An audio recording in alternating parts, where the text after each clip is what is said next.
সম্মানিত সাংবাদিক বন্ধুগণ, আমরা সবাই জানি আজকে দুপুর 12টার দিকে এখানে একটি কেমিক্যালের গুদামে অগ্নুৎপাতের সূচনা হয়। তখন এটা আগুনও জ্বলে উঠে বিস্ফোরিত হয়, আবার ঘন ধোঁয়ায় আশপাশ আচ্ছন্ন হয়ে যায়। গুদামের ঠিক উল্টা দিকে একটা ছোট্ট গার্মেন্টস কারখানা ছিল। সেখানে কর্মরত শ্রমিক ঠিক কতজন এই সময় ছিলেন এইটার সঠিক হিসাব সম্ভবত এখনো পাওয়া যায়নি। কিন্তু এই অগ্নিকাণ্ডের কারণে ধূমায়িত হয়ে শ্বাসরুদ্ধ হয়ে আমরা ধারণা করছি এ কারণেই 16 জন মানুষ দুনিয়া থেকে বিদায় নিয়েছেন। ইন্না লিল্লাহি ওয়া ইন্না ইলাইহি রাজিউন। মহান আল্লাহ তাআলার দরবারে দোয়া করি, আল্লাহ তাআলা তাদের সকলকে ক্ষমা করুন, তাদের উপর রহম করুন এবং পরিণতিতে আল্লাহ তাআলা তাদেরকে জান্নাত নসিব করুন। যারা ঈমান নিয়ে বিদায় নিয়েছে, আল্লাহ তাআলা যেহেতু দুর্ঘটনা কবলিত হয়ে তারা বিদায় নিয়েছে, আল্লাহ তাআলা তাদেরকে শহীদের মর্যাদাও দান করুন। এ মানুষগুলা গরিব মানুষ, পেটের দাগিতে ছোট্ট এই কারখানায় কাজ করত শ্রমিক হিসাবে।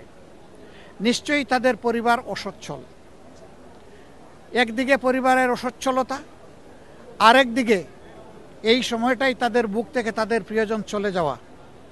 যাদের চলে গেছে ব্যথাটা তারা যতটা অনুভব করতে পারবে, আমরা হাজার চেষ্টা করলে অতটা অনুভব করতে পারবো না।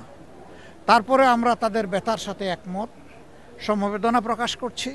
আল্লাহ তাআলার দরবারে দোয়া করি, আল্লাহ তাদেরকে উত্তম ধৈর্য ধারণ করার তৌফিক দান করুন এবং যে ক্ষতিটা তাদের সংসারে পরিবারে হয়ে গেল, আল্লাহ রাব্বুল আলামিন নিজে অভিভাবক হয়ে তাদের এই ক্ষতিটা পুষিয়ে দিন।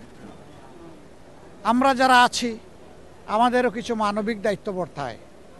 সরকারের কাছে আমাদের অনুরোধ থাকবে, এই ঘটনার আদ্যপান্ত যথাযথ তদন্ত করে যদি এর পিছনে কারো গাফিলতি অথবা কারো কোনো দুর্বলতা থেকে থাকে, বিষয়টা চিহ্নিত করে উপযুক্ত ব্যবস্থা যেন আইনিভাবেই নেওয়া হয়।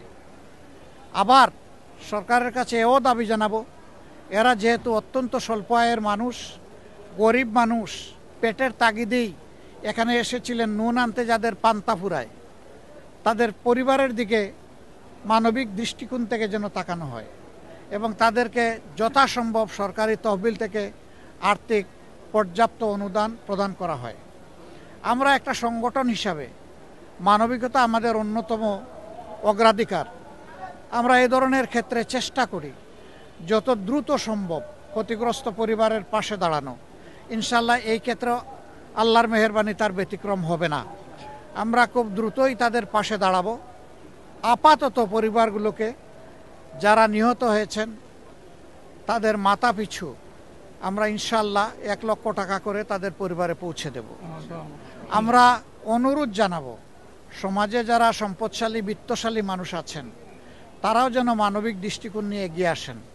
আমরা আহ্বান জানাবো, আমাদের মতো মানুষের জন্য যারা কাজ করেন সেই সমস্ত রাজনৈতিক সংগঠনগুলো তারাও এগিয়ে আসবেন এবং এই ক্ষেত্রে আমরা সবাই দায়িত্ব ভাগাভাগি করে নেব। যদি আমরা সবাই একটু একটু করে হাত বাড়াই এই দুস্থ পরিবারগুলোর দিকে, তাহলে তাদের কষ্ট ভুলে যেতে হয়তোবা এটা সহায়ক হবে, হয়তোবা তাদের বাচ্চা কাচ্চাদের কপালের ভাঁজটা একটু দূর হবে। আমরা আল্লাহ তাআলার কাছে দোয়া করি, আল্লাহ যেন এই ধরনের পরিস্থিতিতে আমরা যারা ভালো অবস্থানে আছি তাদের সকলকে হৃদয় দিয়ে অনুধাবন করার তৌফিক দান করেন এবং বিপন্ন মানুষগুলোর পাশেও যেন আল্লাহ দাঁড়ানোর তৌফিক দান করেন। আমি বিশেষভাবে ধন্যবাদ জানাবো এখানে শৃঙ্খলা রক্ষায় যারা নিয়োজিত হয়েছেন এবং অগ্নি নির্বাপনে যারা দায়িত্ব পালন করছেন। জীবনের ঝুঁকি নিয়েই তারা দায়িত্ব পালন করেন। এইমাত্র কয়েকদিন আগে টঙ্গীতে এই ধরনের একটা বিষয় মোকাবেলা করতে গিয়ে তিনটা গুরুত্বপূর্ণ তাজা প্রাণ কিন্তু তাদের উৎসর্গ করতে হয়েছে। তারা আসলেই মানবতার জন্য কাজ করেন, বিশেষ করে ফায়ার ফাইটার্স যারা।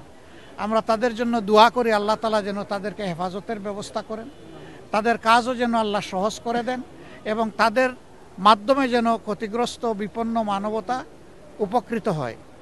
বাকি যারা আইনশৃঙ্খলা রক্ষাকারী বাহিনী, সেনাবাহিনীর সম্মানিত সদস্যবৃন্দ সহ যারা আছেন তাদের সকলের প্রতি আমরা একইভাবে কৃতজ্ঞতা জানাচ্ছি। আমরা এটা অনুরোধ করব যে পুরা বিষয়টা কন্ট্রোলে না আসা পর্যন্ত আশপাশে যে জায়গাটাকে সরকারের এই বাহিনীগুলা ঝুঁকিপূর্ণ মনে করবে সেই জায়গায় মানব চলাচল যেন বন্ধ থাকে।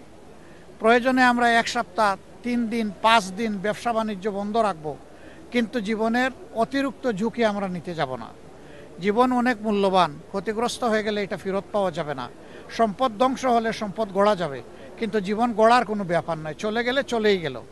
এই জন্য পর্যাপ্ত সতর্কতা এবং যথার্থ কর্মপন্থার মাধ্যমে আমাদের এই পরিস্থিতি উন্নয়ন হোক এবং এর সমাধান হোক, সেই দুয়াই আমরা করি, সেই কামনাই আমরা করি। সবাইকে ধন্যবাদ।